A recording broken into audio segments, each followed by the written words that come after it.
You're among our visitors today. We bid you a very hearty welcome. We're glad you're part of our assembly this morning as we, for the next few moments, just spend some time studying the Word of God in the midst of our collective worship to Him. I want to remind you that Sue and I will be leaving this afternoon for Benton, Illinois, as we begin another edition of the Preachers Camp that we are involved in every year. We plan, the Lord willing, to return this Friday afternoon, or this coming Friday afternoon, as we complete that week of studies.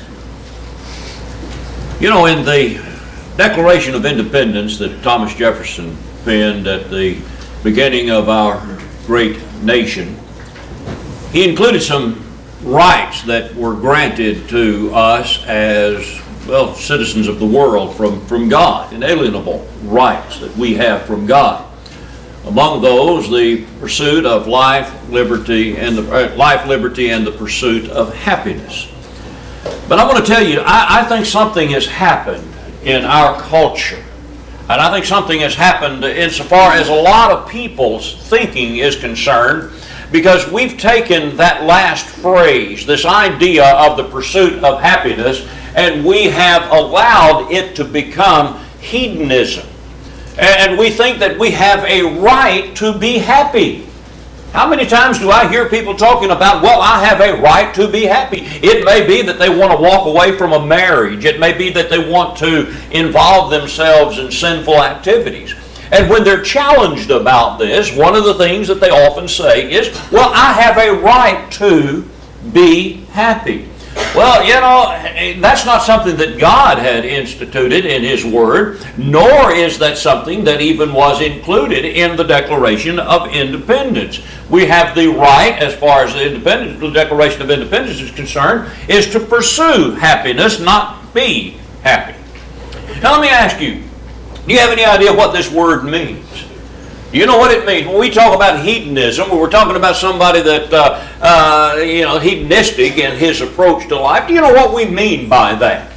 I'll tell you what that word means, if you look up a definition of it, is the belief that pleasure or happiness is the most important goal in life. Just like I talked about a second ago. People think, well, I have a right to be happy. Well, now let's stop and think about some things. Let's just kind of see how this thing plays out in our culture and in our society. I wonder how many of us here today even have bought into this concept just a little bit.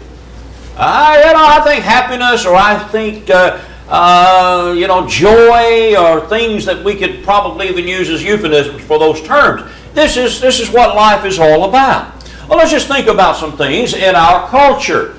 You know, let's see how many people there are who just simply refuse to take life seriously. You ever know anybody like that? You ever know people who just, we only live once, and so we might as well just live it up.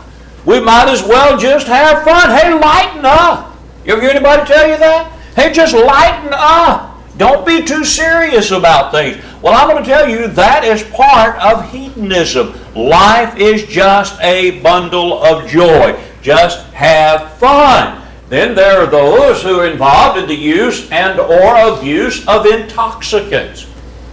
Hey, what are they trying? Well, I'm trying to escape all of this unhappiness. I'm trying to deal with life. I'm trying to cope. And so very often they're trying to be happy or find joy or peace of mind in the bottle of liquor or in a pill or in an injection. Then there are those who are engaging in materialism. Their idea is that bigger is better. Or, the more you have, that's best. And then when they're able to achieve these things, they're often looking down their noses at others who have not achieved these things and eat your heart out, loser. And that's, again, just engaging in hedonism. Then there are those who are just inclined to be driven by entertainment. I find it absolutely unbelievable that you're going to find people camping out to buy tickets to see a movie or an entertainment group. It's amazing to me that people will do this. but yet they're driven by this idea of just being happy. I just want things that's going to make me feel good about myself. And then there are those who are involved in sports involvements. I mean, even to the extreme. You know, I was commenting to Sue the other day as we were driving down the road, a beautiful, beautiful, warm day. And, you know, I didn't see any kids out playing. You know, back when I was a child, you know, on a day like that, you'd see kids out playing ball in the street, or you'd see kids riding their bicycles or doing. No, not anymore. What you have now is organized sports activities where parents pay big bucks for their kids to do what we used to do for free. It's just amazing. It has almost become a religion, and it takes precedence over everything that we do. What's behind that? What's behind the sensuality that people are being driven by today? The lesbian, gay, bisexual, transgender movement, nudity, sex, and pornography. It's people who say, well, I have a right to do whatever it is that makes me happy. And this idea of self-esteem. We do not want to do anything that would in any way, shape, manner, or form stifle the creativity or the self-esteem of our precious children. Just think about it. No one loses. Everybody gets a trophy. Doesn't make any difference what you have achieved. Everybody is equal. Some schools have even eliminated the idea of a valedictorian because we don't want to hurt feelings. And all of this is driven by the concept of hedonism. The idea that, you know, I just want to be happy. Well, somebody said, you know, J.R., looking at this last thing, do you think we ought to raise children to not have any self-esteem? That's not what I'm saying. But what I'm saying is when children are raised to only pursue what makes them happy, and when children are raised to believe that the world revolves around what makes them happy, then I'm going to tell you we're asking for trouble, because that's what Paul points out in writing to Timothy in 2 Timothy 3 and verse 2, is the lovers of pleasure. And this is what we have to avoid. You just think about it like this. You just think about, you know, raising children to, you know, I'm just not happy. And so what are we going to do? We're going to fork out a fortune to make her happy. I'm just not happy. And that's how she is as a young person. Well, we cater to that, and guess what? She becomes a teenager. I'm still not happy. Well, is she going to outgrow that? Well, ask her husband. He tried to make her happy, and I'm still not happy. And this is because it's impossible. To pursue life like this is an absolute impossibility. Well, what's the answer? Is there a solution? Is there an answer? Yes, I believe that there is an answer to this. Because the Bible, ladies and gentlemen, reveals to us a journal of a man who believed just exactly what I have presented to you this morning. The book of Ecclesiastes is one man's journey to the idea of pursuing happiness at all costs. And this is the way that he governed his life. And I'm talking about, of course, Solomon. Solomon's idea was that he was going to pursue whatever it was that made him happy. Now you just stop and think about something now as we look in chapter 2 of the book of Ecclesiastes. He said, I said in my heart, come now, I will test you with mirth. Therefore enjoy pleasure. He was hedonistic. I want to be happy. And I said of laughter, I just want to live it up. I just want to be, you know, I don't take life too seriously. Well, I'm just fun and games. He said, I laid hold of folly in verse 3. As a matter of fact, I had bigger and better. I had more of everything. I made my works great. I built myself houses. I made myself gardens, orchards, planted all kinds of trees. I made myself water pools from which to water the growing trees of the grove. I acquired male and female servants and singers and entertainers and anything that I wanted. Whatever my eyes, verse 10, desired of chapter 2. I did not keep from them. I did not withhold my heart from any pleasure, for my heart rejoiced in all my labor. I want to tell you, this is the epitome of hedonism. But something happened. You see, something happened, ladies and gentlemen, because what he found from all of this is that life was empty. Solomon's search for pleasure finally took on a realistic tone, and it drove him to God. As a matter of fact, you remember how he concludes. He concludes in Ecclesiastes 12 and verse 13. Let's hear the conclusion of the whole matter. Fear God and keep His commandments, for this is man's all. Oh, I thought it was man's all to seek pleasure. No, Solomon said there's something that I learned through all of this. You're not going to find any pleasure or happiness separate from God. As a matter of fact, he even cautioned young people in chapter 12 and verse 1 that now is the time to seek your Creator in the days of your youth. This is when you don't waste your life like I did, Solomon said, looking for all of these things that try to make people or people think try to make them happy. It just doesn't work out that way. Well, what happened? What happened in his quest for pleasure? What did he discover? Well, you said, well, J.R., look in chapter 2, what you just read. Well, he discovered that all of this was vain. It was empty. It's like grasping sunshine. But what happened? What made him realize that all of this was vanity? What made him realize that all of this pursuit for things that make him happy, what happened during this time that made him realize this was all emptiness? That is our reading. That is from chapter 7 of the book of Ecclesiastes. Because in the course of this, he said, you know what? There's one thing that stood out in all of this that made me realize that what I was pursuing was empty and I was coming up empty. And he said, it's when I went to the funeral home. He said, it's when I went to the house of mourning. Then reality began to set in. He said, better to go to the house of mourning than to go to the house of feasting, for that is the end of all men, and the living will take it to heart. Sorrow is better than laughter. Really? Now, how many of us would vote for that? How many of us would be willing to cast our lot with that? Oh, yeah, I believe that's true. But Solomon said sorrow is better than laughter, and he gives us a reason for that. He said, for by a sad countenance the heart is made better. The heart of the wise is in the house of mourning, but the heart of fools is in the house of mirth. You see, that turned Solomon around. Sorrow and sadness and distress and grief. These are the things that turned Solomon around. These are the things that made him realize that what he was pursuing, he was coming up empty. Because there's something more to life than all of these things that I can attain. And he began to realize what more there was to life by going into the house of mourning. And you see, this is one of the things that we fail to comprehend in our hedonistic society.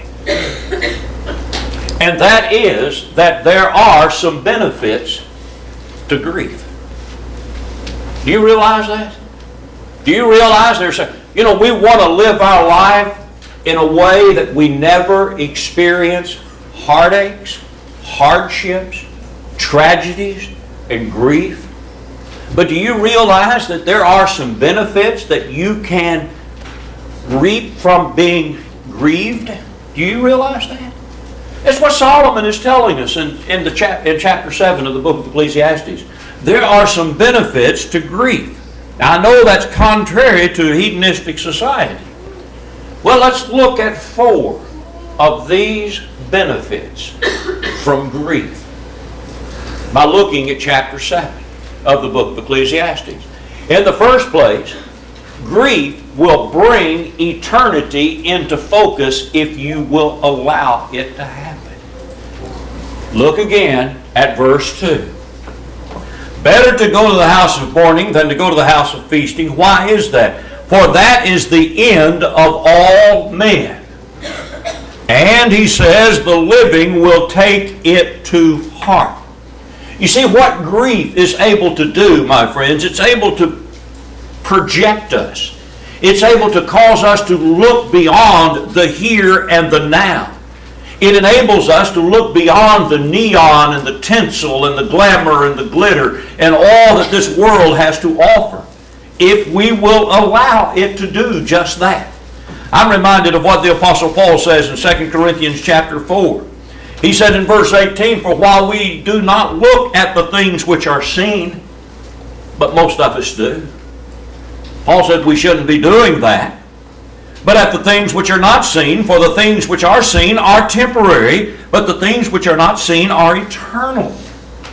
Well, Paul goes on in chapter 5 and verse 1 says, "We know that if our earthly house, this tent, is destroyed, we have a building from God, a house not made with hands, eternal in the heavens."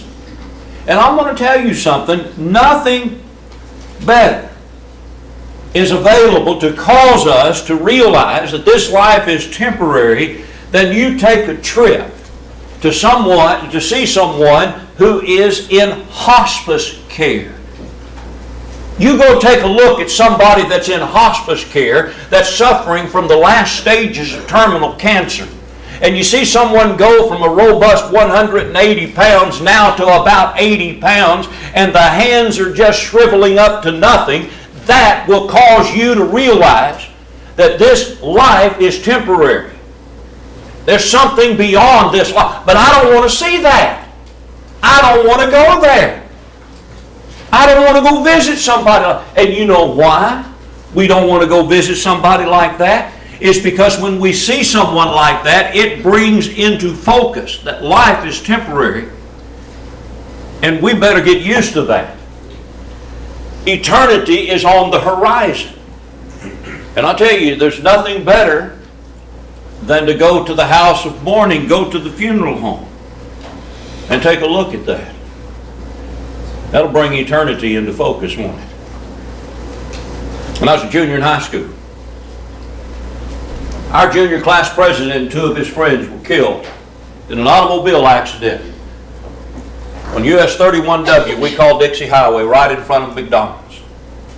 I remember vividly that night.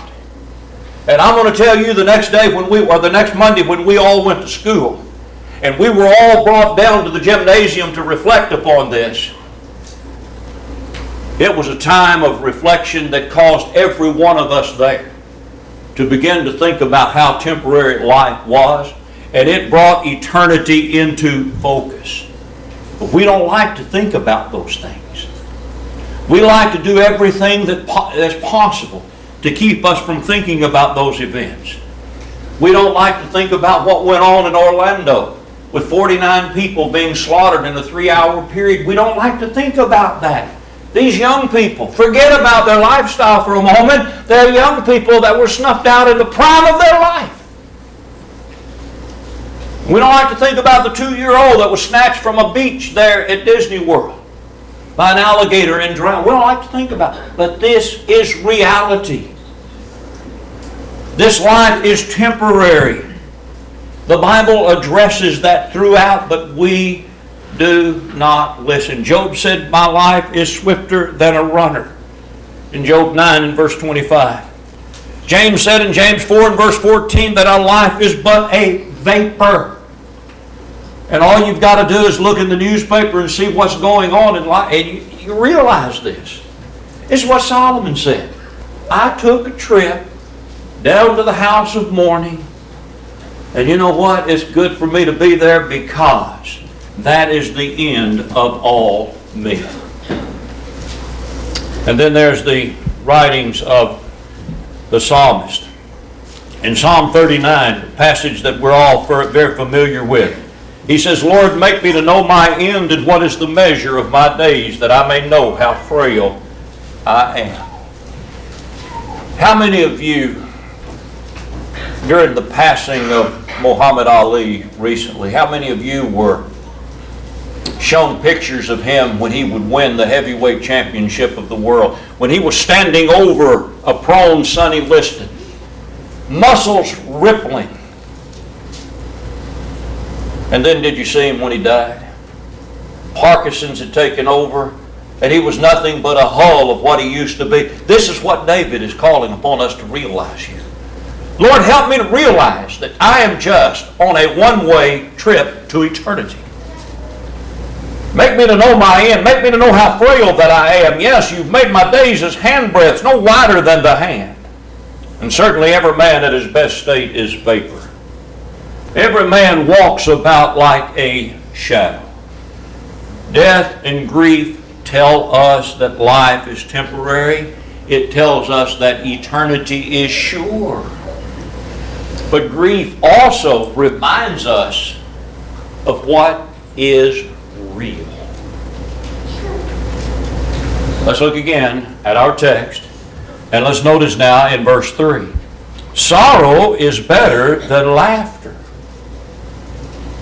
You see, laughter is not real, but sorrow is. Sorrow is better than laughter, for by a sad countenance the heart is made better. Sorrow is real. Tragedies are real. Difficulties are real. Jesus said in John 16 and verse 33, in this world you will have tribulation. Tribulation is real. Laughter is not. Oh, don't misunderstand. I believe that, a merry heart does good like medicine. I believe there are benefits to laughter, but it's not real. Tragedies are real. This is part of real life. Job said, a man who is born of a woman is a few days and full of sorrow or trouble. That's what is real. Grief is not stimulating. I recognize that. It's not exhilarating. It's not exciting. But you know something? It's real. This is what life is involved with. Reality.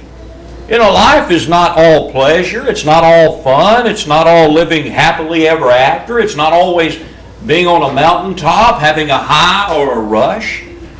Real life is not just fun and games, not just a thrill a minute. Real life is tough.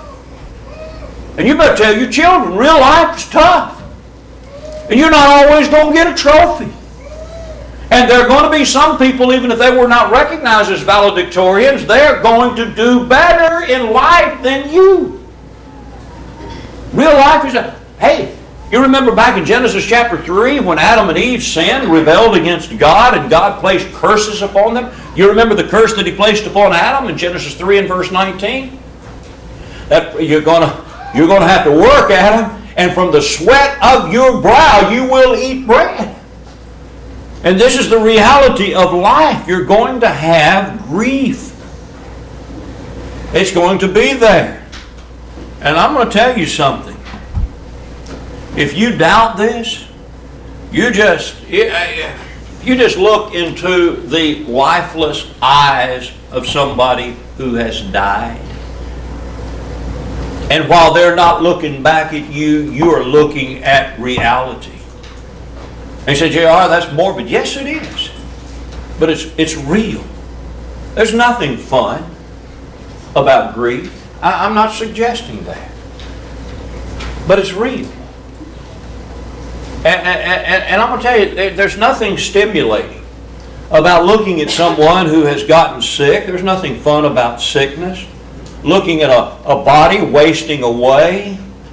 Looking at a grandparent or a parent who no longer has control over bodily functions. Looking at somebody who has to be diapered. Looking at someone who has to be fed. That's not stimulating. That's not encouraging. That's not edifying. That doesn't make us feel good. Doesn't make us want to go out of here and just live it up. No, it doesn't. But it's reality. It is real. And I'm going to tell you something. Shame on you. Shame on you if you refuse to visit the sick. Shame on you if you refuse to take your children to visit the sick and dying. Because you're shielding them from reality and you're not helping them at all. There's nothing fun about looking upon a corpse. As I said, that's morbid, that's depressing. Yes, it is. But it's real. And by it, Solomon said, the heart is made better. Death tells us that life, in the words of Jesus, in Luke chapter 12 and verse 33 is more than food, and the body more than clothing. Better to go to the house of mourning than to the house of feasting. Grief has the benefit of helping bring eternity into focus, reminding us of what is real. Furthermore, grief tells us it's time to get serious. Grow up, mature, put away childish things, and begin to get serious.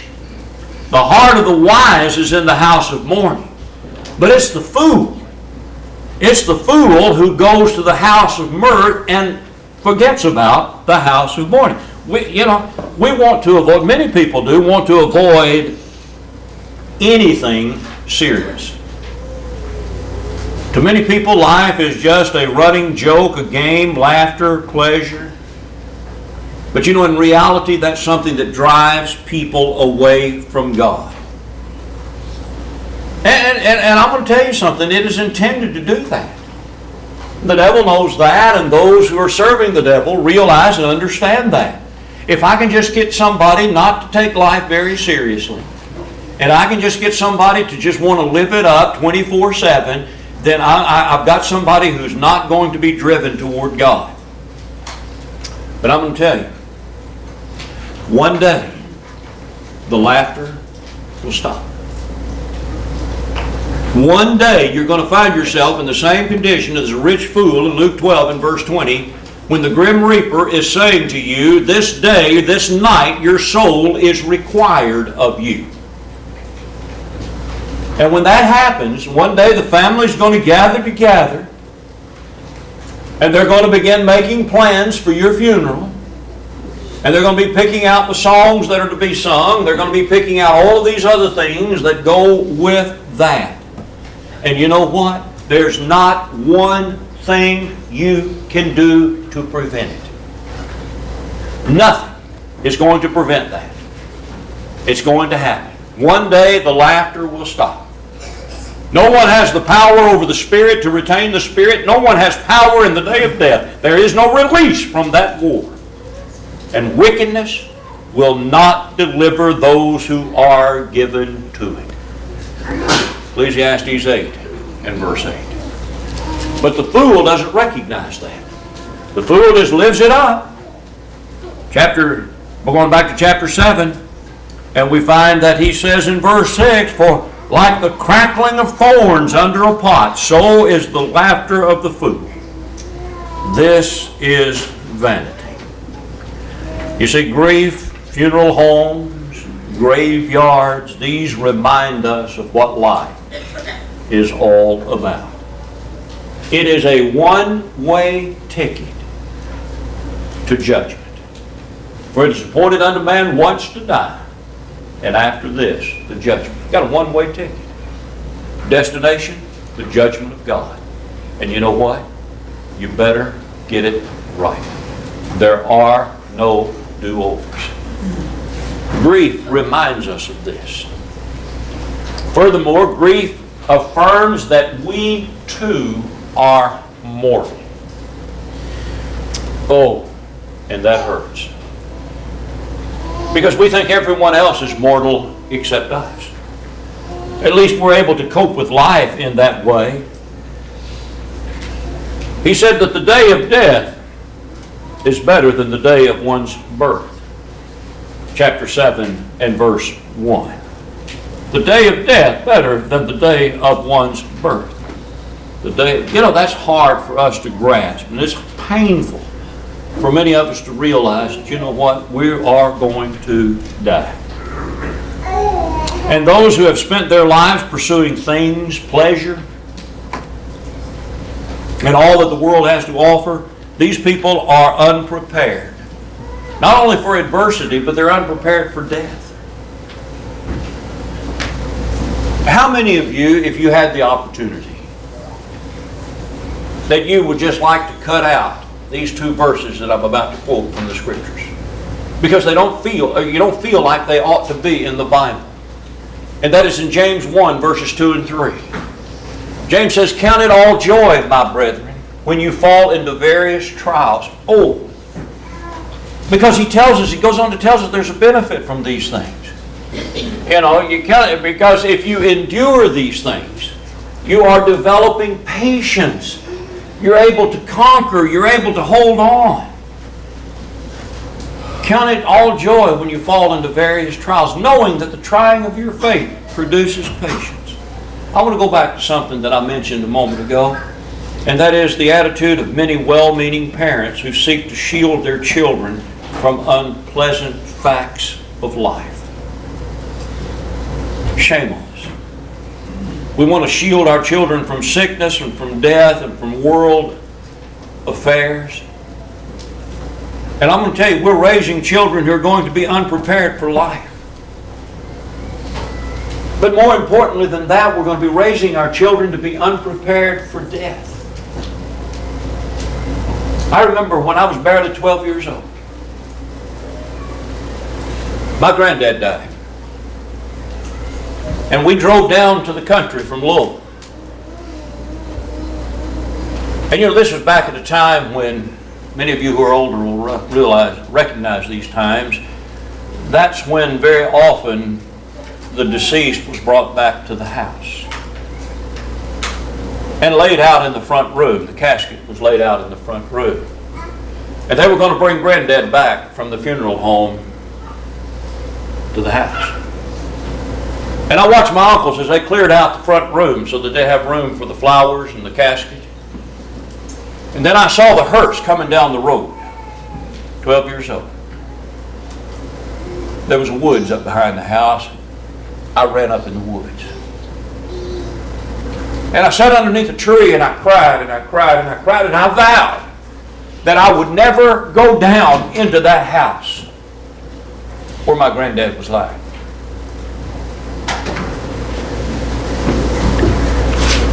A little while later, my Uncle Shelby came up.